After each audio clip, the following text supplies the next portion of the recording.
I wanted to tell the story of the race for the number 2 class, but honestly, that's a whole lot of teams to cover. And I looked at the rankings. I'm like, this is kind of a story of the state of Florida. And every year I do the Sunshine State Scorecard, which is just an assessment of how well the teams in the state of Florida are keeping the players from Florida. So, with all due respect to IMG, excluding the kids who are from like Jersey who transferred into IMG, because my research shows they're kind of likely to return to their home region more than just stick around in the state. Not always, but in terms of you take the job in the state of Florida because of the word Florida, right? The talent available makes it a great job. The money's great too, and the tradition and whatnot. But all 3 schools now combined are keeping more of the 4 and 5 stars in state than are leaving the state. And that's the first time that's happened in a good long while. So I wanted to talk about that today with you guys. And we'll start with the Gators. Really awesome class Billy Napier's putting together. I think it was a huge win for them to beat South Carolina to basically not lock in bowl eligibility, but if they don't make a bowl now, it'd be a shock. So like the Napier hot seat stuff is off the table, in my opinion. They're sitting there third, and they got a huge, huge win last week with LJ McCrae. They did, right? So I think if you look at this class, I mean, for Billy Napier, DJ Lagway might be the most important long-term recruiting win for the Gators. I'm talking about the 5-star quarterback out of Texas. Clemson wanted him. USC wanted him. Florida gets him committed. They've held on to him. He's been in the swamp. So I think that is the biggest win, but not far behind is LJ McCrae. And I don't know, but I mean, obviously you're a little more connected at Florida State. I think throughout this process, Florida State seemed like the team to beat for McCrae. I go back to 2 years ago at the Seminole Showcase, which is their elite camp. I mean, LJ McCrae was there essentially kind of as a nobody. We had this big frame, but FSU was really the only school on him. Then as he started to blow up and go through the camps and have a good spring game, it was like Georgia gets involved, Auburn gets involved, Miami's involved. But at the end, it's Florida that wins out. And I love this fit for the Gators. I mean, obviously, we like the player. He moved up to number 6 for us overall in our most recent rankings update. But he is scheme versatile, right? He can work in different alignments, different shades. Florida's got that odd man front. I think he could play all 3 spots. I think you could even put him at linebacker and have him rush him off the edge if you wanted to. He is 6'6". He's got an 82-inch wingspan, right?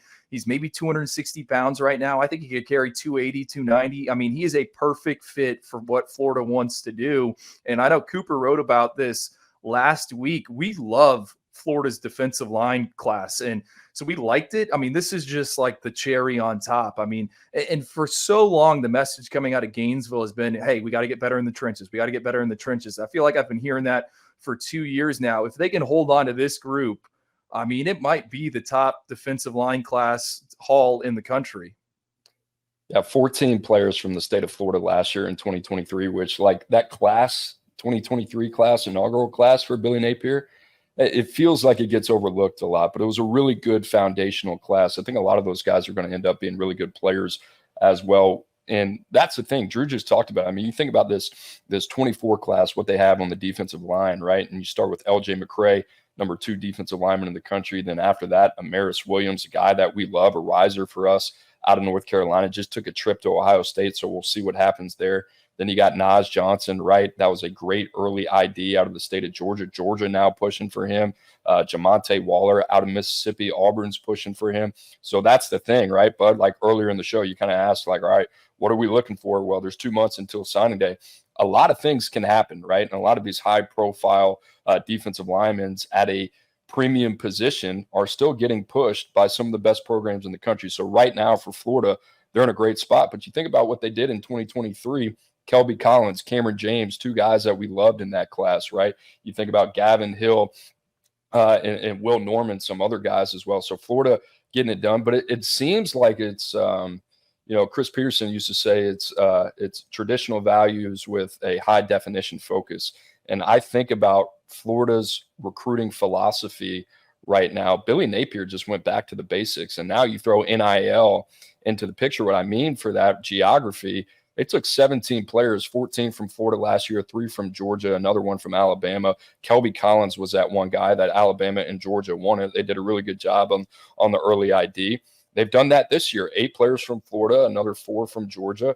they've done a really good job within a 500-mile radius. And when we were at Alabama 2014, 2015, before the world of college football just went crazy, it was about dominating your 5 to 6 hour radius. And when you're in Florida, that's one of those rare programs, whether you're at FSU or Miami or even in Gainesville, where you can just kind of sit back, and if you do your job the right way from a talent ID standpoint, as soon as they're freshmen in high school all the way till the end, then you're going to be in a really advantageous position. I think Billy Napier, his crew, they've actually learned some lessons from year one in 2023, applied that to 2024, and you've seen this class have major success right now in the top 3. And there's no reason Florida isn't capable of doing this every single year, especially if they're what I like to call aligned behind the scenes, right? Which they seem to be. And that LJ McCrae recruitment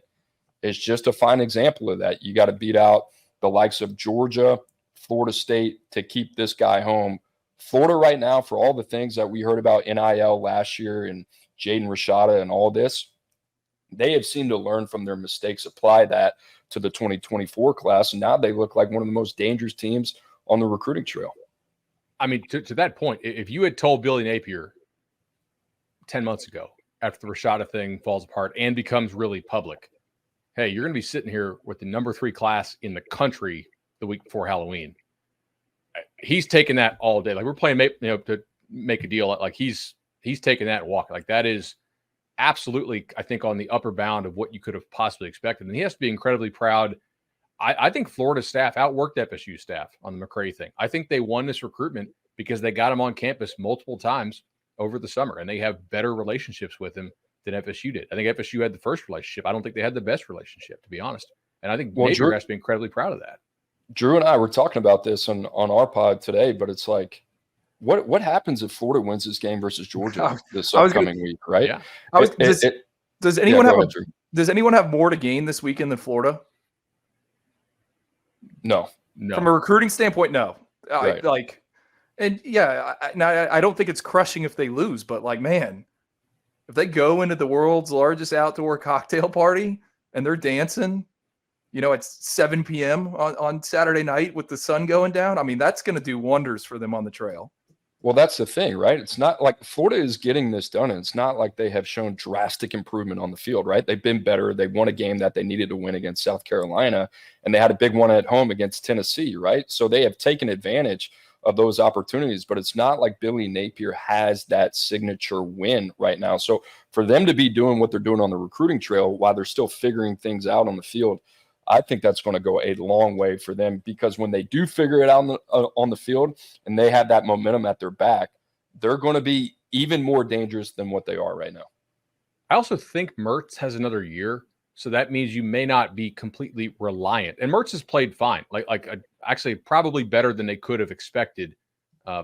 Not having to have Lagway come in. If he comes in and beats Mertz out, then you got like a freak. But I think that would be the ideal situation, right? We've talked about DJ Lagway in the space before. He can come in and run some situational packages. For Florida, it can be like when you had Chris Leak and Tim Tebow. You can get his feet wet, which is probably what you would want to do for 2025.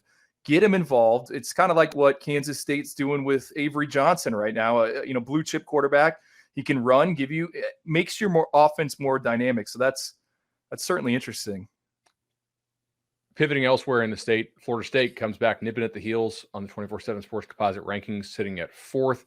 They get a big-time flip in 2025 with Armando Blunt, and then he actually goes and flips from 2025 to 2024. Ivins, I know you and I saw him down there at the Under Armour camp, and we're pretty impressed. What do you like about his skill set, and how were they able to pull this flip off? I mean, he closes gaps and gets after the quarterback. Everyone over the weekend saw what Ruben Bain did for Miami against Clemson. I mean, he essentially won the game for them. I think he had 10 pressures, according to PFF. Well, he had 77 sacks when he was at Miami Central. So he leaves for Miami. Armando Blunt transfers in from Fort Lauderdale Dillard, where he's been playing as an 8th grader. There's kind of a unique situation there where the middle school is on campus, so you can play varsity football. So he's already played a ton of football. I just like his ability to Get after the quarterback. I don't know if we think we have a sack total for him, but he was unblockable in the annual rivalry game between Central and Northwestern. He has elite track and field numbers for a 15 or 16-year-old. I mean, he was an AAU champ in the shot put. What does that mean? He's explosive in the hips. And it shows up consistently on tape. Now, just like with Ruben Bain, the question is he an inside guy? Is he an outside guy?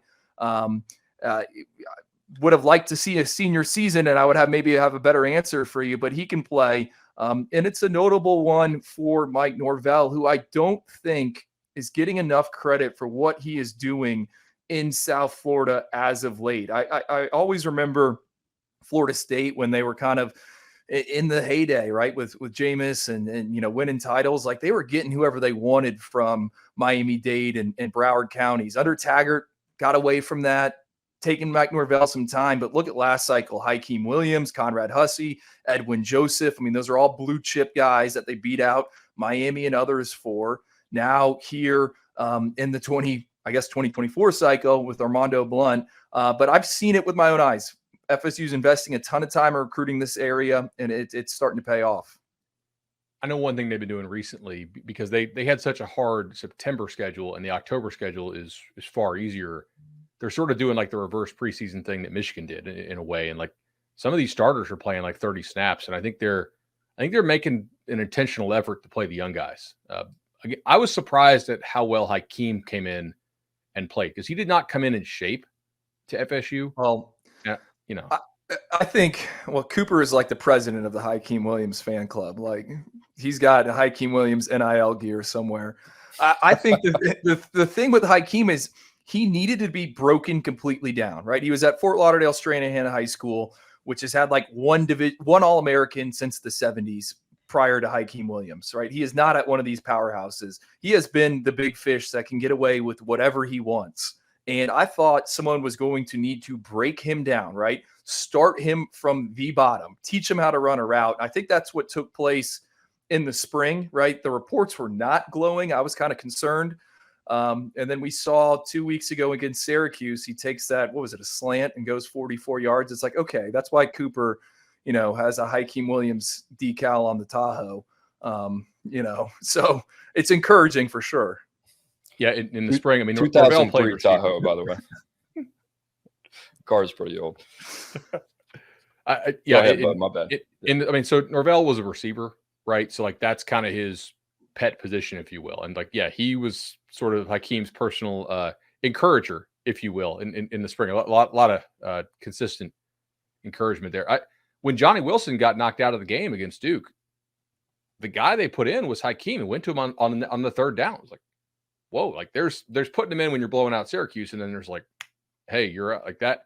He's ahead of the curve. I was not expecting him to be relied upon in critical situations when you're, losing a game on national TV. And so sometimes it's not that complicated, right? Like we're talking about on the pod today, the guys that we mentioned, Nicholas Harbor. If you go watch Nicholas Harbor's tape versus Missouri, you're like, okay, time to take the training wheels off. This guy is a mismatch nightmare. You can play him outside, you can play him in the slot. There's not a lot of people that are going to be able to run with a guy who's 6'5" and has a 10.28 to his name, right? Malachi Coleman, we saw over the weekend, Nebraska starting to up his reps, right, over Illinois and Northwestern, 44-yard touchdown catch against Northwestern on a 9 route, right? It's not that hard. He's bigger, he's faster, he's stronger than everybody on the field. Let him go. And we saw the same with Hakeem Williams on a jailbreak screen, right? Just get the ball in his hands and see what he can do. Most times than not, he's going to be the best athlete on the field. So I like to see these teams. I think there is a acclimation period to where it's like, hey, you got to earn our trust where we can put you on the field in these big spots. But I think the return on investment at this point in the season, like Bud, you mentioned against Duke, I think Hakeem Williams has earned that trust with Mike Norvell, the staff over there, Alex Atkins as well, offensive coordinator. So I'm excited to kind of see him in some prominent spots the rest of the season. And that's what player development is, right? That's why these guys come in early in the spring. Drew, you mentioned like the reports on him weren't shining, but that's what it is, right? You need to get those reps against good on good competition. That is going to be the grace period when you're in college. Now you're kind of starting to see the fruits of the labor of all the work Hakeem Williams has put in. Third team in the top 10 of the 24/7 Sports recruiting rankings had I mean, for my money, probably the most important win of the season. Like maybe the most important win that Mario Cristobal has had at Miami, and that's the Canes top 10 recruiting class. What's the outlook on them in recruiting, and what does it say that a lot of the freshmen they have brought in are indeed playing and playing in critical situations? That is the recipe for Mario Cristobal. I mean, you talk about a guy that understands the importance of playing young guys early and leaning on guys like Francis Mawanoa at right tackle from day one, or Ruben Bain. I mean, that's the secret sauce, right? We talked about the ROI for Eli Drinkwitz when he's got proof of concept like Luther Burden. You think about all these young guys, Riley Williams, another one at tight end playing for Miami. You go down the list of a lot of those guys that have played in prominent situations. That's how he sells the vision. That's a big part of who he is. I like Miami because here's the thing. I mean, if you watch that game, that looked like two teams that were trying not to lose that game rather than two teams that were trying to win that game. And good thing Miami won, because what happened with 1 minute left when Miami took possession and they had an opportunity to go down and get 3 points. I mean, we're not talking about that right now because the result favors the Canes, but that's something within itself that deserves a whole conversation. But the good part for Miami is you got guys like Bain, Mawanoa, the list kind of goes on, that are becoming foundational pieces of this program less than 2/3 of their first season in it, right? So I think the long-term outlook is great. And think about this, if you're a Miami fan, the biggest thing that we questioned last year was a developmental take in Emory Williams. That guy beats out Ja'Curry Brown. He's your number 2, steps in a big spot, and he didn't light the world on fire. He went 24-33, had like 151 yards, a TD and an INT, but he did everything that they asked him to do in the second half, right? And was able to win that game after being down 10 points with, I think, 8.5 minutes left. So I think the outlook for Miami, I mean, what is the conversation about this Canes team if that Georgia Tech snafu doesn't happen, right? You're sitting at what, 6-1 instead of 5-2, and the outlook of this team is a lot different. So I think this is a good team, and I think the other thing is that was a big moment for Miami in the season. I was nervous that that team was going to fold after that game. We would have saw the blame game, a lot of people pointing at each other. They've responded. The North Carolina game didn't end up the way that they wanted. They played hard on the road. They came back, and they beat a Clemson team that, in all honesty, they should have beaten, right? So they got that done. I think right now, despite everything that's happened in the last couple of weeks for that team, the arrow is pointing up, and I think it's a talent acquisition game. And Miami, you know, just like Florida State, just like Florida, all three of those programs in that state, they got their house in order, right? So I think all three of those teams right now, ironically, all got the arrow up. Also, the way it happened, like Cristobal has a pretty clear formula. You work for the guy. We've all seen it. Like, he's not a new head coach. It's man ball. Like, he wants to physically push you around on both sides of the line of scrimmage. They ran for 200 on Clemson. Like, that's not nothing, especially when Clemson knows that you're going to be trying to run because you're playing a true freshman quarterback. Like, I think like that's something that Mario Cristobal can sell on the trail. I think what stands out about to me with Miami is they are recruiting very national, right? And they've made some inroads into IMG Academy. Francis Mawanoa, they pulled him out of there last cycle. I've said this multiple times. It wasn't too long ago where Alabama would essentially always get the top offensive lineman out of there. And how does that apply to this cycle? Well, Ellis Robinson, our number 1 ranked cornerback, 5-star, committed to Georgia. I believe he was at Hard Rock Stadium over the weekend. It seems like, Billy Napier and he's all over the state recruiting. Mike Norvell, we're seeing him in South Florida. Mario has kind of been like, all right, IMG Academy, it's kind of mine right now, right? Like this is, and I think it's a smart play. I mean, I think if Ellis Robinson doesn't end up at Georgia, wouldn't you think Miami's the team that has invested the most time in recruiting him? So that stands out. And the other thing is, when I watch Miami play, I'm like, all right, there are some draft picks out here. And I think that is important. Miami in recent years hasn't really sent a bunch of homegrown guys to the league, meaning guys that started off at Miami and were there for multiple years, right? There's been some transfers. Jalen Phillips comes in from UCLA, goes to the Miami Dolphins. Tyreek Stevenson comes back home from Georgia, now with the Chicago Bears making plays. Like, I think the local talent and the high school coaches want to see Miami and its staff develop homegrown guys and get them to the league. And if Ruben Bain's able to do that, and so far so good with Ruben Bain, then that's going to go a long way.